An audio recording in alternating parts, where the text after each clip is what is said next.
만나면 좋은 친구 MBC.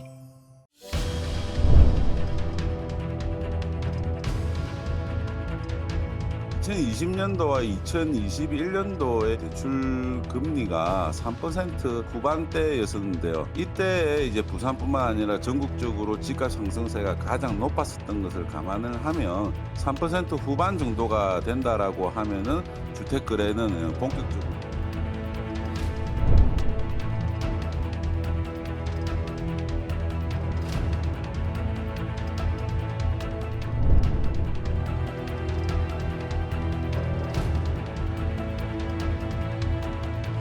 층에 표물에 뭐가 많이 꽂혀있길래 궁금해서 뭐지 하고 딱 봤는데 경매 입장이었어요.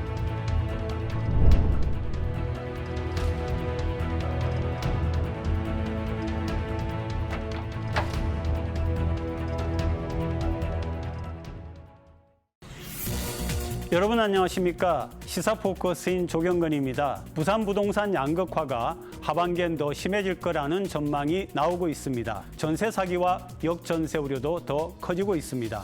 부산의 미분양 아파트도 지난 4월 2,600세대를 넘어섰습니다. 반대로 하반기 부산에만 16,000세대가 신규 분양에 들어갑니다. 심층토론 지금 부산, 오늘은 전문가 두 분 모시고 현 상황과 하반기 부산 부동산 전망 짚어봅니다.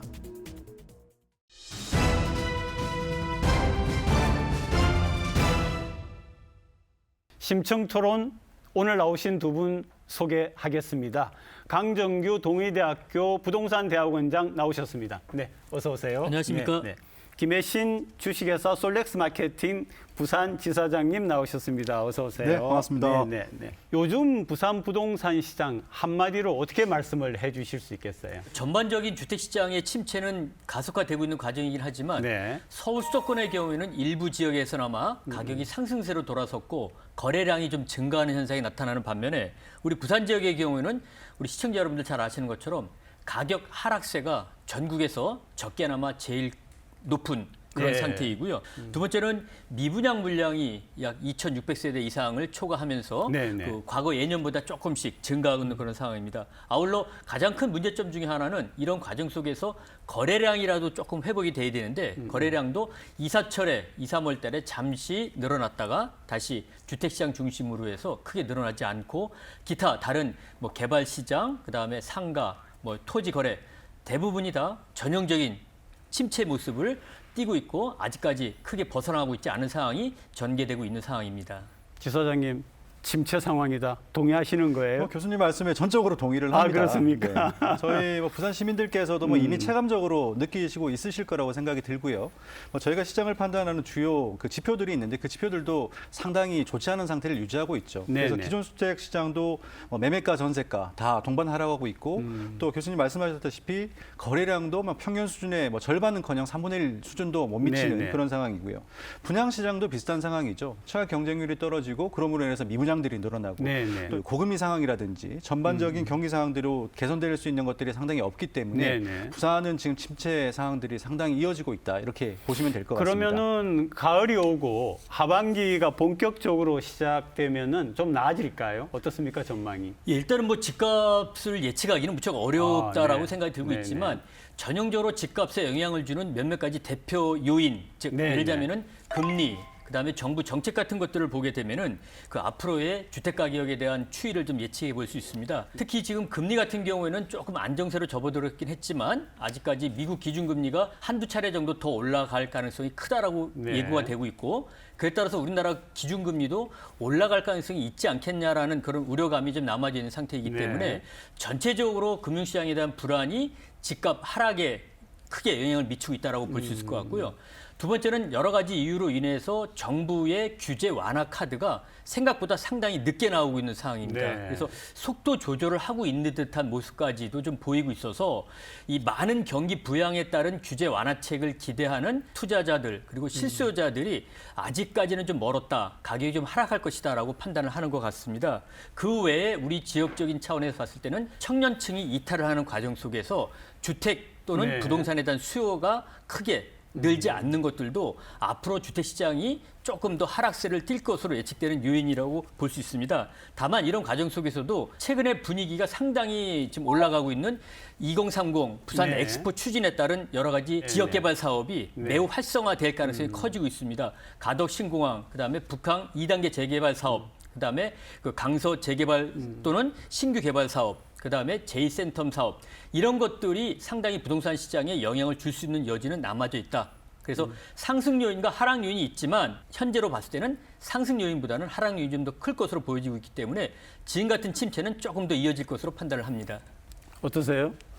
동의하시는 거예요. 왜냐하면 저는- 지금 네네. 말씀하시기를 하락할 거다를 많이 말씀을 하시고 상승 포인트는 조금 있다라고 말씀을 하셨는데. 하락세에 대한 전반적인 분위기는 맞는 것 같고요. 네. 전체적으로 가격 하락이 이어지고 있고 거래량도 회복을 못한 게 사실이죠. 하반기에도. 네네. 네네. 그런데 이제 저는 이제 수치상으로 볼 때는 지금 최악의 상황은 좀 벗어나지 않았느냐. 왜냐하면 하락은 하고 있지만 그 하락폭들이 점점 지금 줄어들고 있고 네네. 또 거래량들도 보면 이제 최하점에서 약간씩 소폭 상승하는 부분들이 보이고 있거든요. 네네. 그런 점에서 보면 최초에 저희가 그 금리 인상이나 뭐 이런 것들 되면서 충격파는 어느 정도 소진이 됐고요. 또 1년 네. 정도 장기적으로 하락세가 지속되면서 소비자들도 일종의 약간 간성이 생겼다고 생각을 합니다. 네. 그래서 또 정부에서도 말씀하신 것처럼 여러 가지의 시장 활성화를 위한 정책들, 노력들, 대책들을 내놓고 있기 때문에 네네.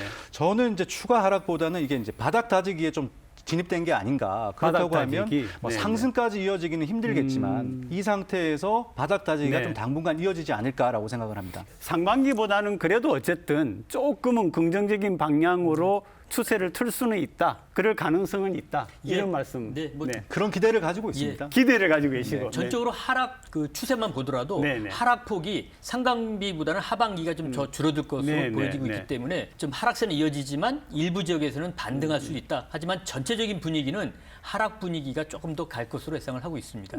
그런데 이제 지금 말씀 속에 결국 중요한 그 변수가 되는 게 미분양 그리고 앞으로 나올 입주 물량들 이런 거 아니겠습니까? 아마 입주 물량이 어느 정도 되는가 보면서 조금 더 상세하게 좀 설명을 좀 해주시죠, 두 분께서. 어떻습니까? 굉장히 좀 많은 것 같은데요, 그죠? 우리 하반기 부산 지역의 부동산 시장의 최대 변수가 될 수 있는 건 결국 입주 물량이다라고 입주 생각을 물량이다. 합니다. 미분양이 지금 2,600여 세대 정도 됩니다. 부산에서. 그래서 큰 시장 차원에서 보면 미분양도 큰 변수가 될 수 있죠. 그런데 미분양은 사실 보다도. 심리적인 부분에서 네, 작용을 네, 합니다. 네, 이렇게 미분양이 많다, 집을 사면 되지 않겠다라는 것들인데 사실 지금 나와 있는 미분양들은 고분양가에 대한 영향들이 좀 크거든요. 네. 그렇다면 이게 이제 가격 하락으로 직접적인 영향을 미치기에는 좀 힘들지 않느냐라고 네. 생각을 하고요. 그런데 이제 입주는 좀 다른 문제죠. 저희가 이제 자료에서 봤지만 올해 입주될 물량이 총 24,000세대 정도가 되고요. 네, 네, 그럼 네. 상반기에 이미 7,600여 세대가 입주를 했고 하반기에만 16,000여 세대가 들어오는데 네. 이제 16,000여 세대라는 숫자가 상당히 큰 숫자죠. 그러면 간단하게 말씀드리면 16,000명이 새 집을 구해야 되는 상황이거든요. 네, 그러면 이분들의 대부분은 기존에 가지고 있던 주택을 파셔야 되고 또 전세에 살고 계시는 분들은 전세를 계약을 종료하고 들어와야 되는데 뭐 아시다시피 지금 우리 부산의 거래 메커니즘 자체가 완전히 무너진 상황이거든요. 네. 그렇다고 하면 매매 전세 전환들이 상당히 어렵다. 그렇게 되면 지금 이런 16,000여 세대에 대한 대규모 입주 물량 자체가 시장에는 큰 부담으로 작용할 수밖에 없고요. 네. 저희가 지금은 하반기에는 어느 정도 안정이 될 걸로 예상은 하지만 대규모 미입주 사태라든지 시세에 영향을 미친다고 하면 어쩌면 저희가 생각하지 못한 가격 하락의 변수가 될 수 있다라고 네. 생각합니다. 그러니까 이제 미분양도 문제지만 앞으로 나오는 입주 물량이 더 큰 문제다 이렇게 지적을 하셨는데. 예, 과거 우리 부산 지역이 미분양이 많았을 때는 10,000채 정도도 넘었던 시절이 있었습니다. 네, 네, 그때와 비교해 보면은 뭐 지금 현재는 그리 심각한 문제는 아니라고 네. 보여지고 있는데 저 또한 입주 물량이 상당히 영향을 많이 미칠 것으로 보여지고 있습니다. 네, 네. 전체적인 입주 물량이 23,000호로서 예년보다 좀 많고요.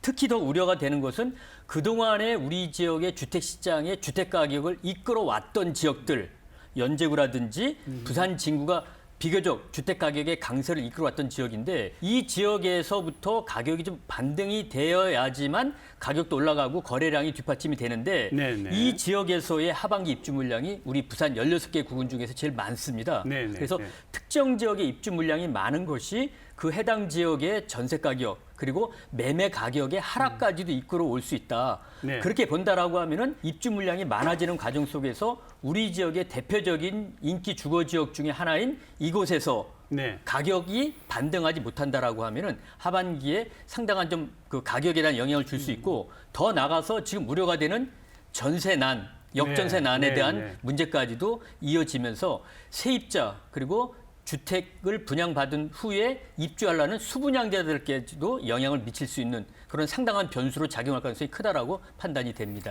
상반기 전세 시장의 가장 큰 변수 그게 뭐였냐면 전세 사기하고 역전세난 아니었습니까? 이건 뭐 하반기에는 전세 시장이 어떻게 될 것 같습니까? 일단 전세 시장을 가격적인 측면에서 보면 뭐 매매가 못지않게 전세가도 많이 지금 가격이 하락을 했거든요. 그러면서 네. 부산 지역의 전세가율도 62% 수준으로 지금 떨어져 있는 상태다. 네. 자, 그런데 이제 전세 시장의 제일 큰 문제는 사실 가격적인 문제도 있지만 이 신뢰에 대한 부분이 크죠. 네. 최근에 아까 말씀하신 것처럼 전세 사기가 일어났었고요. 또 최근에는 전세 금액이 하락을 하면서 전세금을 제때 돌려주지 못해서 네. 그런 전 세입자분들이 피해를 보고 있는 상황들도 많이 생기고 있는 거죠. 그래서 이제 다양한 뭐 방안들이 만들어지고 있습니다. 그 전세 사기 방지를 위한 대책도 있을 거고요. 그다음에 일부 지자체에서는 그 전문가를 부산진구. 개명해서 부산진구죠. 전월세 안심계약 매니저 제도를 맞습니다. 시행하기도 맞습니다. 하고 있습니다. 네네. 또 전세금 반환이 힘드니까 이 집주인에게 대출을 일으켜서 전세금을 돌려주자는 그런 이야기들도 있고요. 네. 그런데 이제 이런 실제 효과는 뭐 앞으로 봐야겠죠. 근데 이제 그런 효과와 별개로 이런 다양한 대책 마련, 문제 해결에 대한 노력은 반드시 필요하다라고 생각이 들고요. 근데 가장 핵심적인 거는 임대인이 네. 이렇게 돌려주는 게 제일 중요하겠죠. 그래서 그런 부분에 대해서 좀 책임감을 가지고 이런 신뢰를 확보하기 위한 좀 노력들이 필요하지 않느냐라고 생각을 하고요. 지금 뭐 전세 사기의 역전세난이 하반기에 상당히 고조될 것으로 예측을 좀 하고 있는데 이렇게 역전세난하고 전세 사기에 대한 것들이 우려가 커지는 이유 중에 하나는 네. 2021년 이맘때가 가장 전세값이 높게 계약을 체결했었을 때입니다. 대략 3년 전인가요? 2년 전인가요? 2년 전이라고 보시면 되겠는데 네네. 이때 계약을 한 임대차 계약 건수와 지금 계약 건수를 비교해 봤을 때 2021년도와 2023년도의 계약 건수의 약 60%가 가격이 하락되어져 있는 상태이고 네, 그 네, 하락폭이 무려 한 30% 넘게 지금 네. 우리 부산의 통계가 잡히고 있습니다. 결국은 지금 현재 2021년에 계약하신 분들이 나 2년 살았으니까는 계약갱신 그렇죠. 청구하지 않고 나가겠어. 네. 전세금 돌려주시오라고 하면은 집주인들이 1억이다라고 하면은 7천만 원 정도의 전세 계약을 하든지 아니면 3천만 원을 내줘야 내주든지 됩니다. 네, 네, 네. 이런 상황 속에서 입주 물량까지 늘어나고 있는 그런 상황입니다. 이 전세 사기, 그다음에 전세 난에 역전세 난에 대한 것들은 앞으로 조금 더 가중될 수 있고 그게 아마 올해 2023년 그리고 계약갱신 청구권이 사용되는 4년 후인 2025년 이렇게 두 번의 상당한 큰 위기가 올 수 있다. 그래서 네. 이런 위기는 부산도 예외가 아닐 것으로 생각이 들고 있습니다. 그리고 이제 또 궁금한 것 중에 하나가 전세금 반환 목적으로 하는 DSR 규제. 뭐 이 부분 또 어떻게 완화가 될 것 같습니까? 뭐 다양한 논의가 필요할 거라고 생각이 듭니다. 논의가 필요하다. 네. 네. 일단 저 주요 내용 자체가 이런 거죠. 아까 말씀하신 것처럼 전세금이 3억인데 지금 시세가 떨어져서 2억 정도가 됐다. 그러면 네. 1억을 집주인이 만들어서 반환을 해줘야 되는데 집주인이 돈이 없는 상태면은 대출을 받아야 되지 않습니까? 그런데 대출을 받으려면 또 DSR이다 이런 부분 때문에 대출을 쉽게 받을 수가 없어요. 그러면 이제 그 목적으로 대출을 받는 집주인, 차주에게는 DSR 부분들을 조금 완화해서 대출을 받을 수 있게끔 해주겠다. 네, 네, 이런 네, 부분인데 네, 네. 실제로 적용이 될지 안 될지는 뭐 정치권에서 논의도 필요하고 또 사회적인 분위기도 봐야겠지만 과연 대출을 통해서 반환시켜주는 게 이제 근본적인 해결책이 될 수 있느냐라는 네. 부분에 대해서는 조금 더 고민이 필요하지 않을까 생각됩니다.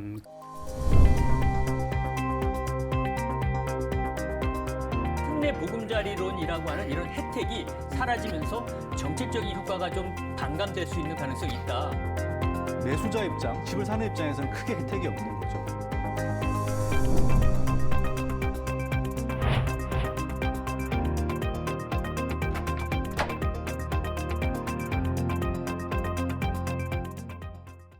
올 초죠. 정부에서 특례 보금자리론이라는 상품을 출시를 했습니다. 이게 사실 예전에도 보금자리론이라는 그 정부 지원 대출 상품이 있었거든요. 근데 이번에 이제 나온 거는 조건을 좀 완화를 하고요. 그러면서 대출 대상을 좀 확대를 했습니다. 그래서 앞에 특례를 붙인 거군요. 네, 특례가 붙었습니다. 이제 그래서 네. 핵심 내용은 9억 원 이하의 주택을 연 4%의 고정금리로 5억까지, 그러니까 최장 50년까지 장기 대출을 해주겠다라는 내용입니다. 주택금융공사에서 취급을 하고 있고요. 최근에 나온 자료를 보면 5월 달까지 10만 6천 건 정도가 이 특례 보금자리론을 이용을 했습니다. 네네. 이제 그렇다면 이 어려운 시장 침체 상황에서 약 10만 명이 이 특례 보금자리론을 이용을 해서 주택을 구매를 했다는 이야기로 네, 볼 수 있는 네. 거거든요. 자, 근데 우리가 시장 상황이 안 좋음에도 불구하고 항상 주택을 구매하고자 하는 수요들은 언제든 존재를 있는 합니다. 거죠. 근데 네. 그분들이 실제적으로 주택을 구매하기 쉽지는 않죠. 대출도 어렵고 금액도 작고. 근데 이제 그런 분들에게는 분명히 이런 대출 상품이 도움이 될 수 있는 거죠. 네. 그리고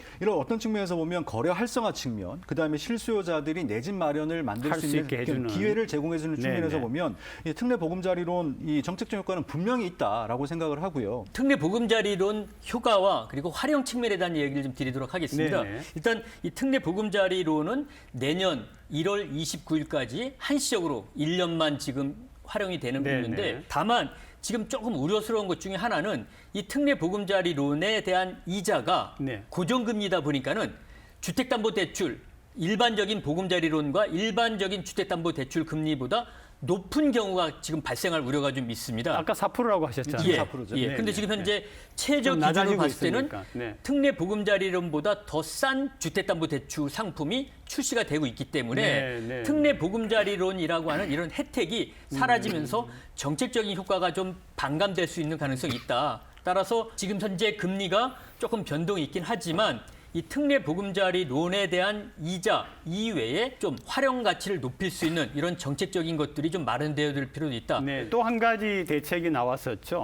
주택법 시행령 개정안. 이 실효성 좀 자세하게 좀 설명을 해주시죠. 지금 이야기 나오는 것들이 이제 주택법을 개정해서 할 수 있는 것들이 네. 이제 분양권 전매 제한을 완화하겠다. 그다음에 또 양도소득세 완화를 하겠다. 뭐 또 이런 내용들도 소득세. 있고요. 네. 또 그럼 이제 앞으로는 취득세도 이제 감면을 좀 취득세. 해줘야 되냐. 뭐 네, 이런 네, 이야기도 취득세. 나오고 네. 있습니다. 자, 이제 모든 이야기들의 핵심이 결국은 시장 활성화에 대한 문제거든요. 그러니까 집을 가지고 있는 사람들은 좀 팔게 만들어주고 네. 또 집을 살 수 있는 사람들은 좀 쉽게 접근할 수 있게끔 더 만들어주는 건데. 근데 지금 현재 일어나고 있는 시장 침체의 원인, 거래 부진의 원인들을 살펴보면 매수자가 절대적으로 부족한 상황이에요. 집을 살 매수자가 사람이 없는 그러네요. 거죠. 그러네요. 그죠? 네. 그래서 이제 거래도 안 되고 가격이 빠지는 상황인데 사실 이제 앞서서 이야기했던 전매 제한 완화, 양도세 완화 이런 부분들은 파는 사람 입장에서 약간 혜택을 주는 거죠. 그렇죠. 그동안 분양권을 사면 입주시까지 팔면 안 된다 했던 거를 맞습니다. 바로 팔아도 된다.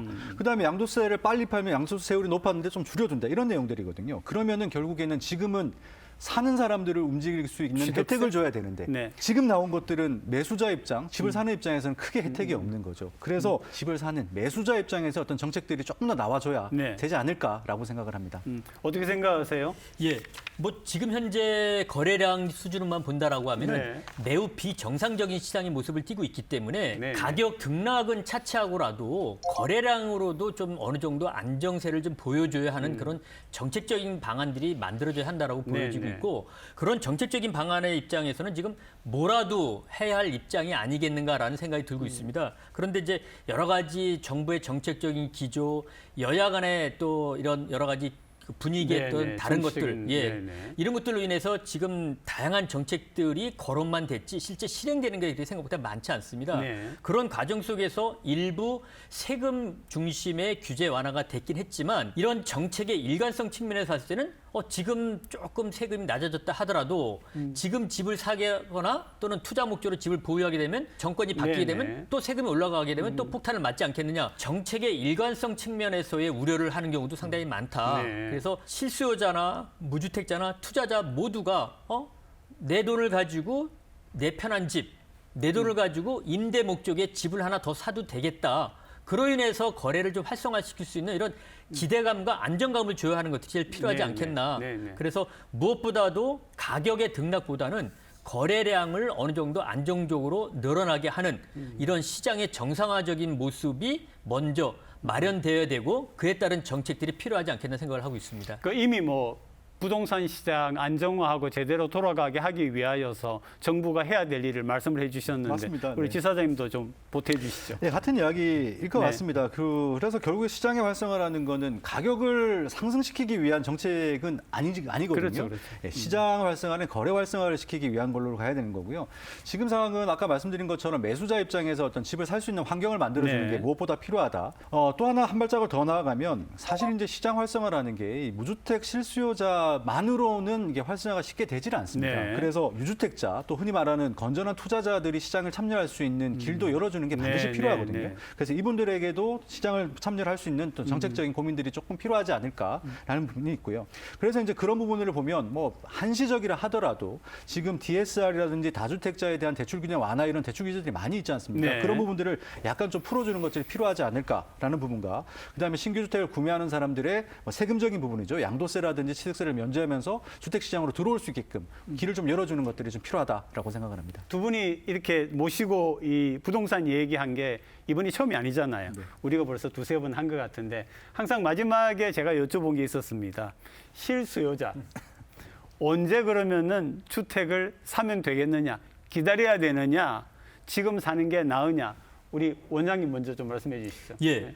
뭐 각자 라이프 스타일이 다르기 때문에 네. 지금 사야 된다, 사지 않아야 된다 다양한 의견일 수 있는데 저는 개인적으로 우리 부산 지역의 주택 가격 하락세가 상당히 좀 낮아지고 있는 상태다. 하락세가 낮아지고 예, 있다. 그래서 하반기에도 하락세가 이어지긴 하겠지만 하락폭은 매우 적을 것으로 판단이 되고 있고 서울 수도권의 경우를 보면은 인기 주거 지역서부터 가격이 올라가고 있고 네. 또 30, 40 무주택자들이 상당히 적극적으로 내 집 마련에 나서고 있습니다. 네네. 이미 바닥이다라고 하는 것을 인식을 했다라는 것에 우리 무주택자들이 주안점을 둬야겠다. 그래서 네. 우리 부산도 주택 가격이 좀 비싼 지역이긴 했지만 내가 한번 살아보고 싶은 지역이다라고 판단되는 인기 주거 지역의 경우에는 네.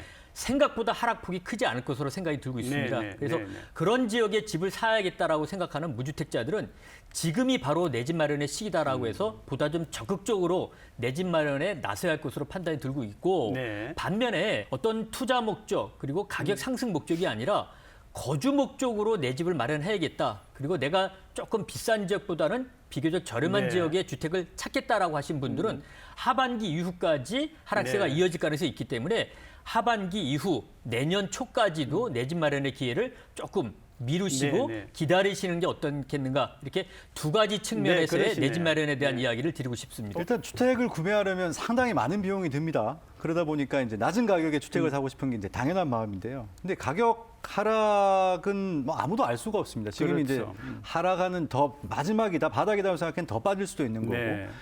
그다음에 더 떨어질 거라고 생각했는데 어느 순간 반등을 할 수도 있는 거란 말이죠. 그래서 이제 이 가격만으로 주택을 구매한다라는 판단을 하기에는 상당히 어렵습니다. 네. 예측을 할 수도 없고요. 그런데 이제 제가 드리고 싶은 말씀은 주택은 이제 주식처럼 단기 투자 상품이 아니에요. 짧게는 5년, 길게는 10년 이상 거주를 하면서 이제 살아야 되는 집이지 네. 않습니까? 그래서 뭐 가격적인 부분도 당장 1, 2년이 아니라 좀 장기적인 관점에서 생각을 해주셨으면 좋겠다라고 생각을 하고요. 그리고 그것보다 이제 중요한 게 이제 구매할 수 있는 환경이 중요하겠죠. 주택 구매할 수 있는 환경. 그래서 아까 저희가 이제 많이 말씀드렸던 게 특례 보금자리로 오늘 이야기를 했었어요. 그래서 그 안 좋은 시기에서도 이런 상품들을 이용해서 10만 네. 명 가량의 집을 샀다. 집을 샀다. 저는 네. 이유가 있다고 생각을 합니다. 여기서 힌트가 있을 것 같고요. 개인적인 의견이긴 합니다만은 주택 시장이 어느 정도 바닥을 지금 다지고 있고 또 정부에서도 그 거래 활성화를 위한 네. 다양한 대책들을 논의를 하고 있고 방안들이 나오기 때문에 지켜보는 것도 물론 중요하겠지만 전 지금부터라도 내 집 마련을 고민하시는 분들은 관심을 가지고 지켜보시고 그렇다고 하면 내 집 마련의 어떤 매수 타이밍이 분명히 나오지 않을까라고 생각을 합니다. 오늘 두 분 대단히 고맙습니다. 네, 감사합니다. 네. 감사합니다.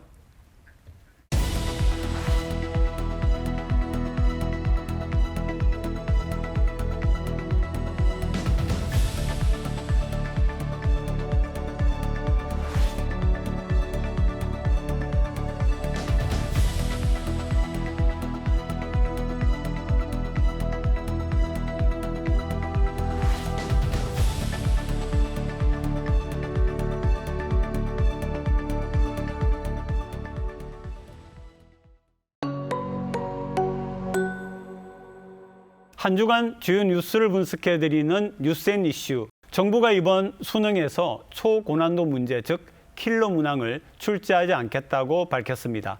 동시에 사교육 대책도 발표했습니다. 사교육 카르텔과 맞서겠다는 말도 했습니다.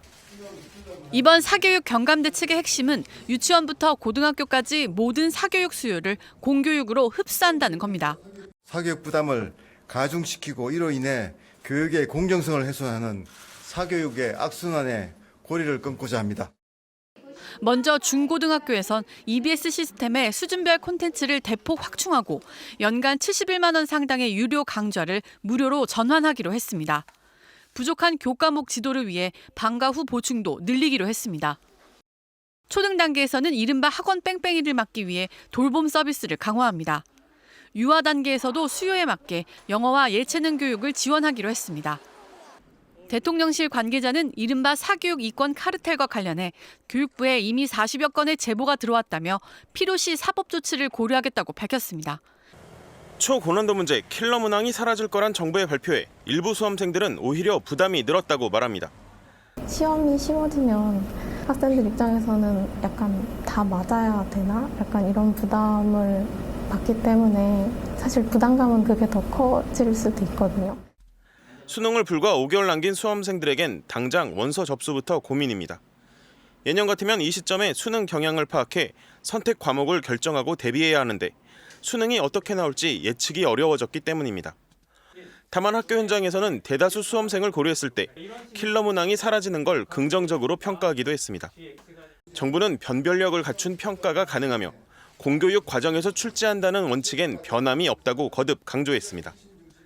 최근에 아마 가장 많이 듣고 있는 단어가 아닌가 싶습니다. 킬러 문항. 킬러 문항 먼저 설명 좀 해주세요. 말 그대로 수험생들이 풀 수 없는 문항을 오답을 유도할 수 있는 문항을 말하죠. 실제로는 1% 정도만 풀 수 있는 문제로 우리가 통계를 확인할 수 있고요. 우리나라에서 가장 똑똑한 수학을 가장 잘하는 집단이라고 할 수 있는 현직 의사들도 풀어보니까 못 풀겠더라. 이걸 고등학생들이 어떻게 푸냐 이런 이야기들이 있을 정도로 너무 어려운 문항을 이야기합니다. 국영수를 합쳐서 7문항 정도가 수능에서 출제가 되온 것으로 이렇게 좀 우리가 보고 있는데요. 이 문항들을 대통령께서 과감하게 좀 줄여나가겠다라고 선언하신 거죠. 최고 난이도의 그 문항 아니겠습니까? 변별력을 위한 부분인데 제가 오늘 목소리가 안 좋은 게 정말 너무 아쉽습니다. 드리고 싶은 말씀이 너무나 많은데 최고 난도의 문항을 둔 이유는 결국은 상위권 학생들 간의 변별력을 위해서입니다. 이 문항이 없어지게 된다면 결과적으로는 준킬러 문항이라고 해서 조금은 쉬워지지만 더 많은 그 난이도의 문제가 발생을 하기 때문에 오히려 더 사교육의 부작용을 강화시킬 수도 있다라고 합니다. 뭐 킬러 문항에 대한 부분은 이미 어느 정도 부작용은 여야가 공감은 하고 있습니다. 하지만 이것이 바로 모든 사교육의 집중이라고 보기에는 직접적 요인으로 보기에는 어려움이 있다라고 말씀드리고 싶습니다. 그 공교육을 강화하려고 하는 거니까 좋다 이런 의견도 있고 아니다. 이런 걸 없애면은 진짜 변별력을 확보하는데 실패한다. 이런 의견이 갈라지고 있습니다. 저는 정부가 지향해야 될 것은 공교육의 강화입니다. 그리고 수능이라는 것은 기본적으로 우리가 교육과정에서 정규 교육과정에서 배울 수 있는 영역에서 출제가 되는 것이 기본 원리 원칙입니다. 하지만 킬러 문항은 공교육의 범위를 좀 벗어난 그러니까 사교육을 해야지만 풀 수 있는 수준에 도달해 있고요. 그리고 저는 이것을 반대하는 더불어민주당의 입장이 참 궁금한 것이 실제로 지금 더불어민주당의 이재명 대표님께서 대선 당시에 공약으로 내세웠던 부분이세요. 그리고 또 더불어민주당의 한 국회의원께서 킬러 문항 배제와 관련된 법안을 실제로 발의를 하셨습니다. 그런데 이제 우리 윤석열 대통령께서 킬러 문항 배제를 선언하시니까 하루아침에 입장을 바꿔서 대통령을 비판하고 이 정책이 잘못됐다라고 말씀하시는 것. 저는 도저히 이것이 상식적인 행동으로 받아들이기가 힘들더라고요. 그래서 저는 킬러 문항 배제는 우리가 공교육 강화를 위해서 옳은 것이기 때문에 갑론을박을 할 이유가 없다라고 생각합니다. 방법의 문제가 아니죠. 시기의 문제입니다. 수능이 지금 140여일 남았는데 수능을 쳐보셔서 아시겠지만 수능 100여일 전에는 보통 오답 문제만을 좀 보면서 전략적으로 수능을 위한 준비를 이제 틀렸던 부분을 복귀하는 것으로 들어갑니다. 그 상황에서 킬러 문항을 없애겠다라고 하면 전체 유형이 없어져 버리는 것이기 때문에 수험생의 입장에선 굉장히 혼란이 초래되는 부분입니다.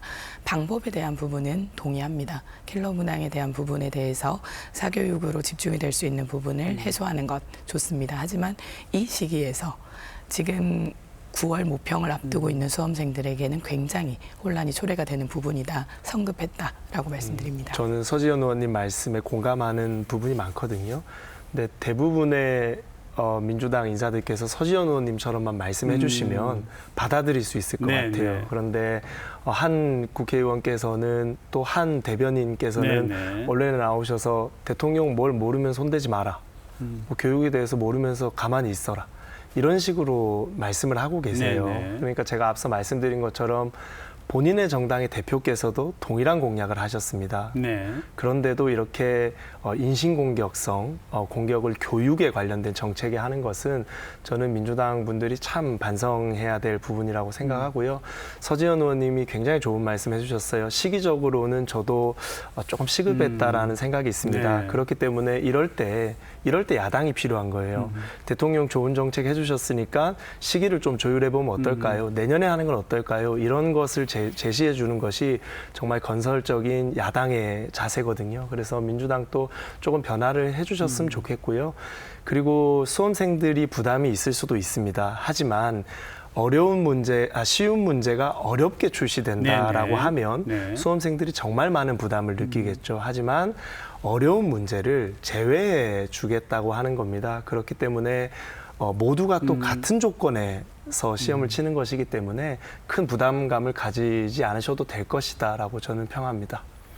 킬러 문항이 사실은 상위권이라고 말하기보다는 최상위권 간의 경쟁이지 않습니까? 그죠? 거기에서 이걸 맞추면은 어디에 합격이 되고 못 맞추면은 떨어지고 이런 건데 결국 그러다 보니까 이제 그런 것들을 전문으로 하는 학원 혹은 사교육이 그동안 굉장히 활성화되고 몇 문제 가르치는데 굉장히 많은 돈을 받아가고 이게 이제 문제다라고 하는 지적을 현 정부가 하고 있거든요. 그 많은 사교육도 결국은 시장이기 때문에 이렇게 수요가 많은 사교육, 특히 이런 수능 중심이나 입시 학원 같은 경우가 이제 대다수가 많은 사교육비를 지출을 하게끔 만들어져 있습니다. 결국은 입시 문화에 대한 풍토, 과열 경쟁 이런 곳에서 발생을 하게 되고요. 부산 같은 경우도 이제 사교육에 대한 참여율이 78.3%라고 합니다. 굉장히 높은 편입니다. 결국은 내 주변의 친구들도 모두 학원을 다니고 있는데 나만 다니지 않는다는 그런 부분에서 나올 수 있는 박탈감도 조장이 되고 있는 부분이고 결국은 사교육 시장에서 있는 도덕적 해이에 대한 부분도 함께 개선이 되어야 하는 부분이기 때문에 좀 총합적으로 봐야 되지 않을까. 킬러 문항 하나를 없앤다고 해서 사교육 시장이 없어지진 않을 거다. 사교육비가 70조 원, 3년간 70조 원입니다. 3년 동안 70조 원이라는 사교육비가 지출되는 것은 가정에도 너무 큰 부담이고요.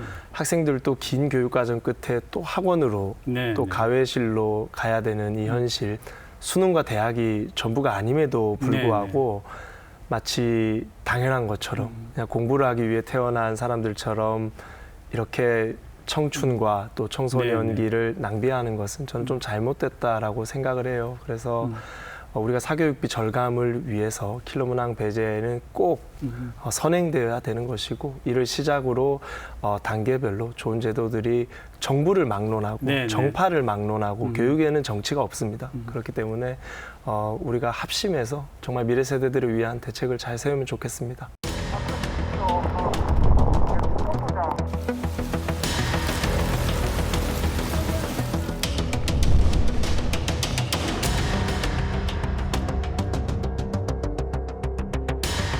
하기까지는 밑에차도 많이 걸린다. 그러니까 해안부 해비도 해야 되고 뭐 공사도 해야 되고 하다 보면 시간 좀 많이 걸리잖아요.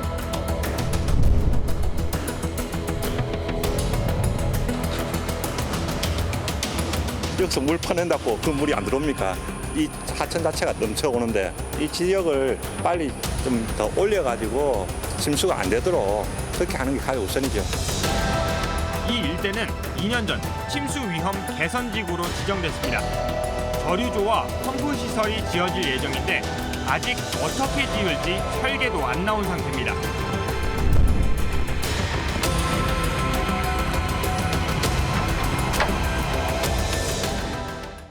이번 장마에는 기록적인 폭우가 예고된 상태라 대규모 비 피해가 우려되고 있습니다. 이런 가운데 부산 지역의 침수 위험지구 11곳 중 수해 방지 시설이 설치된 곳은 아직 한 곳도 없다고 합니다. 침수 위험지구가 있는데 이게 대책이 제대로 세워지지 않고 수해가 날 경우에 이걸 방지하는 시설도 없다, 완료되지 않았다. 뭐 어떻게 되어 있는 겁니까 도대체? 네. 침수 위험지구 11곳에 대해서 저희가 별다른 개선이 없었던 것은 사실입니다. 네. 물론 예산적인 이유, 또 물리적인 이유, 또 법리적인 이유가 일부 있어서 이게 급격하게 한 해 만에 시정이 되진 않았지만 네. 시민의 생명보다 중요한 것은 없거든요. 혹시 시민의 생명을 지키기 위함에 있어서 우리가 법리적인 문제가 발생한다면 법을 바꿔야 되는 것이고 네. 또 예산 문제가 발생한다라면 어떻게든 틈새 예산을 찾아야 되는 것이죠. 저는 그래서 부산시에서 조금 더 시민 생명에 있어서 진지한 태도를 가지고 접근한다면 정말 완벽한 시민 생명을 책임지는 부산시가 되지 않을까 생각합니다. 이미 장마가 시작됐는데, 네, 이건 뭐 지나고 나서 뭐 고친다고. 맞습니다. 이미 장마가 시작이 되었고 네. 광주 지역 같은 경우도 이미 침수 네네. 피해가 일어나고 있지 네네. 않습니까? 곧 부산도 이제 폭풍 강우량이 맞습니다. 예고가 되어 있는 상황입니다. 이 11곳 같은 경우는 결국 똑같이 이 침수 피해를 입을 수밖에 없는 상황입니다. 결국 안전에 대한 문제에 대해서 제대로 대처하지 못한 것은 반성해야 되는 지점이지요. 네네. 결국은 작년에 있었던 태풍 피해만큼이나 이번 침수 피해가 없을 것이란 보장이 없다라는 것에 대해서 많이 뒤늦었다. 그리고 추경을 통해서라도 할 수 있었던 사업이 전혀 이루어지지 않았다라는 점에 대해서는 유감입니다. 또 한 가지 그 감사원이 이런 상황과 상관되는 감사를 했는데 부실이다라고 평가한 게 있더라고요. 제가 말씀을 드리면 2019년에 부산시가 14억을 들여서 진행을 한 건데 도시 침수 위험 분석 용역이다라고 하는 건데 부실이다. 이게 무슨 말입니까? 그러니까 2019년도 그러니까 네네. 이제 오거돈 시장께서 집권에 계실 무렵에 우리 부산시가 14억 원을 들여서 용역을 발주를 했습니다. 네. 그런데 그 용역을 진행했던 컨소시엄에서 방법론, 잘못된 방법을 사용해서 결과값을 도출을 했습니다. 네. 그러니까 우수관로를 600mm 네. 이상 설정한 값으로 데이터를 분석을 해야 되는 네네. 것인데 그 분석값을 잘못 넣은 것이죠. 네. 당연히 결과값이 잘못 나오겠죠. 네. 그리고 우리 부산시는 그 잘못된 결과값을 토대로 어떤 대책을 세우게 되는 것입니다. 14억이라는 세금이 네. 무용지물이 된 것이죠. 반복되는 문제인 것 같습니다. 감사원의 지적사항이라고 하는 것은 이전에도 이미 시가 파악을 할 수 있었음에도 불구하고 하지 않은 부분이기 때문에 이런 부분에 대한 부분은 보완 조치가 이루어져야 된다라고 보입니다. 그 침수 위험 분석이 부실하고 그다음에 또 아까 얘기한 것처럼 11곳 중에 어디에도 지금 그거를 방지할 수 있는 시설이 완료가 되지 않았다. 그렇게 이야기를 하는데 그런데 부산이 또 그런 한편으로 또 뭘 하느냐 하면은 이 전국 최초로 도시 침수 통합 정보 시스템을 도입한다고 합니다. 좋은 얘기겠죠? 이제 부산이 전국 최초로 시스템을 도입했는데요. 네. 이 시스템이 어떤 시스템이냐면요. 기존에는 하천이 범람하거나 네. 또 터널에 물이 가득 차게 되면 긴급 재난 문자로 시민들께 서비스를 제공을 했습니다. 네네. 근데 그 문자의 한계점은 시민들께서 수동적으로 관에서 제공해주는 정보만 알 수 있는 거죠. 그렇죠, 그렇죠. 하지만 부산시에서는 어떤 사이트를 개설을 했습니다. 사이트를 만들어서 그리고 네. 그 사이트에 능동적으로 계속 어느 하천이 범람했는지 또 어디 터널이 침수되었는지 등을 계속 실시간으로 업데이트해주는 사이트를 개설한 겁니다. 그럼으로써 시민들이 능동적으로 위험 지역을 찾을 수 있고 그 위험 지역을 회피할 수 있는 그런 데이터를 제공해 주는 것이죠. 뿐만 아니고 우리가 비가 폭우가 동반되면 맨홀 뚜껑에 추락하는 사건 사고가 많았습니다. 그런데 맨홀 뚜껑이 유실되지 않도록 1,000군데 정도의 맨홀 뚜껑을 고정하고 시설을 보강화하는 사업을 진행을 했습니다. 또 326군데의 인명 피해가 예상되는 지역을 선별해서 핀셋으로 그 시설들을 보강을 했습니다. 그래서 앞서서 아쉬운 부분도 있었지만 이렇게 부산시가 준비 잘 한 것도 많으니까 시민들께서도 비가 많이 오면 외출 좀 삼가해 주시고 또 어두운 계열의 옷은 좀 피해 주시고 이렇게 동참해 주시면 우리가 참 좋겠다라는 말씀. 굉장히 유용하게 들립니다. 하지만 그렇게 실효적인 시스템은 아니라고 보입니다. 실시간으로 보이는 CCTV가 지나치게 동구나 영도구 쪽으로 좀 치우쳐져 있고 해운대에서도 충분히 센텀시티나 마린시티에서 일어나는 침수 구역에 대해서는 실시간 정보 반영이 안 되어 있습니다. 즉 이전에 있었던 오류가 많았던 데이터를 바탕으로 이루어지다 보니까 아무래도 이렇게 실효적이지 않은 부분이 나타났는데요.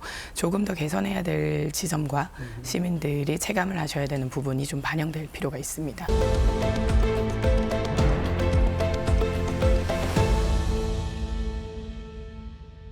두 달 가까이 파행을 거듭해온 부산국제영화제 사태가 새로운 국면에 접어들었습니다. 긴급 임시총회에서 사태의 발단이 된 조종국 운영위원장을 해촉하기로 했고 이용관 이사장은 사의를 표명했습니다. 혼란이 계속되고 있는 가운데 오는 10월 4일 영화제 개막까지 이제 석 달밖에 남지 않았습니다. 지난 5월 조종국 운영위원장을 새로 임명하면서 영화계에 극심한 반발을 불렀던 부산국제영화제 내홍 사태는 두 달도 안 돼 총회를 또 열어 그 당사자를 다시 해촉하고서야 어렵사리 마무리됐습니다. 그 사이 영화제 준비를 책임지던 허문영 집행위원장이 사표를 던지고 물러났고 부산영화제의 이미지 실추도 뒤따랐습니다. 집행위원과 이사들이 참여한 임시총회는 집행위원장 직무대행을 공식 임명해 올해 행사를 이끌도록 했습니다. 현실적으로 이제는 그걸 집행해가기 위해서 예산을 어떻게 제대로 확보해가지고 이에 따라 영화제 사무국도 개막을 불과 석 달 앞둔 촉박한 상황을 감안해 협찬과 홍보 유치 등 실무 준비 체제에 돌입했습니다. 무엇보다 영화제 내부가 모두 다 단결해서 올해 영화제를 성공적으로 치르고 하지만 조종국 위원장을 해촉하면서 운영위원장 체제를 그대로 유지한 데다 이용관 이사장도 이번 사태를 개혁에 대한 저항이라고 밝히는 등 또 다른 논란을 예고하고 있습니다. 부산국제영화제 사태, 또 새로운 용어가 하나 생겼습니다. 문제가 뭐고 현재 어떤지 정리부터 하고 시작하겠습니다. 어떠세요? 우리 이사장님이죠. 이용관 이사장님께서 2002년도부터 이제 부산국제영화제 집행부위원장을 시작으로 우리 부산국제영화제의 헤게모니를 20년째 지키고 계십니다. 그렇기 때문에 20년 동안 사조직화 논란, 그리고 비프를 사유화한다라는 논란에 끊임없이 휩싸여 있었죠. 그러던 중에 이번에 운영위원장을 최측근으로 그것도 정관에도 있지 않는 운영위원장 자리에 인선을 하게 됩니다. 이런 무리한 인선이 결국에는 비프 내부에 엄청나게 심각한 갈등으로 치닫게 되었고 영화계에까지 이 파장이 미쳤다라고 보시면 될 것 같습니다. 그 긴급하게 임시총회를 열고 거기에서 이제 운영위원장을 해촉시켰다 이렇게 들었는데 이 가결이 주는 의의가 상당합니다. 이게 사실은 우리 외부에서는 이 사단법인 안에서 일어나는 갈등들에 대해서 평론하는 것이 굉장히 조심스럽습니다. 왜냐하면 누구의 주장이 진짜인지를 알 수가 없거든요. 하지만 분명한 것은 부산시에서 비프로 연간 73억 정도를 시민의 혈세를 지원해 주고 있습니다. 그래서 우리 시민 입장에서는 옳고 그름을 떠나서 돈이 들어간 만큼 정상적으로 이 비프가 개최되는 것이 가장 중요한 것이거든요. 이 운영위원장 인선을 통해서 2달 동안 비프가 일을 못하고 있었습니다. 아예 못했죠. 하지만 이번 운영위원장 해촉이 되면서 이제 긴급히 상황이 정리되고 있는 것이거든요. 그래서 이 해촉을 시작으로 남은 3개월 동안 준비를 잘해서 시민의 소중한 혈세인 73억이 헛되이 되지 않도록 잘 준비를 할 수 있는 좋은 이런 발판이 되었다라고 저는 생각합니다. 해촉이라고 하는 절차가 있게 되기 전에 사실은 뭐 본인이 사표를 낸다든지 흔히는 그런 일이 있는데 임시총회를 열어가지고 해촉까지 했다라고 하는 거는 어떤 다른 의미가 좀 있다고 볼 수도 있을 것 같아요. 정치적으로는 봐서는 안 된다라고 생각을 합니다. 결과적으로는 이게 고질적인 문제를 단편적으로 보여지는 부분이라고 생각합니다. 이사장 권한에서의 사유화가 진행이 될 경우 이렇게 동반 퇴진까지 이어지는 경우는 조금 더 민주적으로 혹은 임원진의 책임성을 볼 수 있는 부분이 간과되었다라는 부분이 좀 아쉽습니다. 시민들이 걱정하시는 것 중에 하나가 사실은 그 수입사, 배급사 이런 부분에서 상용을 해줘야 되는 거고요. 또 거기다가 협찬이나 이벤트 이런 것들도 또 있어야 되는데 이런 사태가 나고 나서 과연 그런 것들이 정상적으로 이루어져서 우리 비프가 이번에 성공적으로 개최될 건가 우려가 많거든요. 비프는 이미 아시아에서 인정받는 탑독입니다. 이 운영진이 바뀐다고 해서 비프라는 이 브랜드가 상실되거나 또 기능과 역할이 축소되는 것은 아닙니다. 누가 권한대행을 하고 누가 이사장을 하더라도 우리 비프는 부산 시민의 자랑스러운 행사입니다. 그렇기 때문에 투자사와 또 협찬사들도 흔들림 없이 투자해 줄 거라는 확신을 가지고 있고요. 그리고 부산시에서도 적극적으로 중재를 해야 됩니다. 뭐 부산시 산하는 아니지만 부산시에서 많은 시민의 혈세를 주고 있고 또 사실상의 대주주격이라고 볼 수 있겠죠. 그래서 부산시에서도 협찬과 이런 배급사 문제에 애로사항이 없도록 많은 관심을 가지면 우리가 3개월 동안 충분히 해낼 수 있다라고 생각합니다. 단순히 이제 내적 쇄신뿐만 아니라 이제 OTT도 활성화가 되고 있고 또 코로나로 인해서 극장 산업이 축소가 되면서 영화제 방향도 이제 좀 달라져야 할 때가 왔습니다. 국제영화제가 이번 기회를 바탕으로 이런 새로운 비전을 좀 내세우길 바랍니다. 이번 이 일이 오히려 약이 되어서 더 나은 비프가 되기를 바랍니다.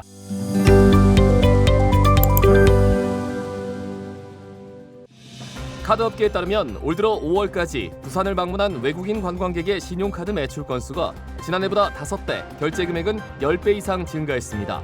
이는 결제금액 기준으로 전국에서 가장 높은 증가율로 특히 엑스포 홍보 영향으로 북항 인근 자갈치와 국제시장, 부평 깡통시장과 초량 등 원도심을 방문한 외국인 관광객이 카드 매출 상승을 주도한 것으로 나타났습니다. 프로야구 롯데자이언츠가 오는 15일 사직구장에서 열릴 2023 프로야구 올스타전 베스트 선수 12명에 10개 구단 가운데 가장 많은 7명을 배출했습니다. 팬투표와 선수단 투표를 합산한 올스타전 베스트 12명 최종 투표 결과 롯데는 박세웅과 구승민, 김원중 등 투수 3부문을 석권했고 안치홍과 노진혁, 전준우, 김민석이 야수 각 포지션에 선정됐습니다. 과외 앱으로 알게 된 20대 또래 여성을 살해한 뒤 시신을 훼손 유기한 혐의로 재판에 넘겨진 정유정이 범행 당시 피해자를 100차례 넘게 흉기로 찌른 것으로 확인됐습니다. 검찰 공소 사실에 따르면 정 씨는 지문 감식을 피하기 위해 관련 부위를 훼손하기도 했고 또 범행 직전 자신을 버린 아버지에게 전화해 살인을 예고하는 취지의 발언을 한 것으로 전해졌습니다. 동남지방통계청이 청년층 생활 만족도를 분석한 결과 동남권 청년들은 수도권보다 경제적 삶의 질은 낮지만 삶의 만족도는 오히려 높은 것으로 나타났습니다. 지난해 기준 동남권 청년층의 월 평균 임금은 263만 원으로 수도권보다 27만 원가량 낮았지만 긍정 정서와 스트레스 인지율, 여가 시간 등을 기준으로 한 삶의 만족도는 7.1점으로 수도권 6.4점보다 높게 조사됐습니다. 2014년 폭우로 인해 동래구 지하차도에서 사망사고가 발생했습니다. 그리고 6년 뒤 초량 지하차도에 물이 차올라서 똑같은 사망사고가 났습니다. 크고 작은 비 피해가 해마다 반복되고 있습니다.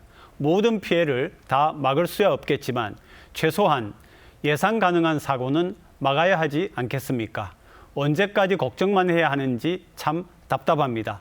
오늘도 시청해 주신 여러분 대단히 감사합니다. 다음 주 일요일 다시 찾아뵙겠습니다. 고맙습니다.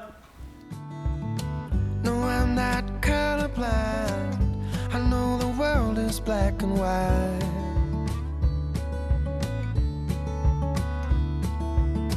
Try to keep an open mind.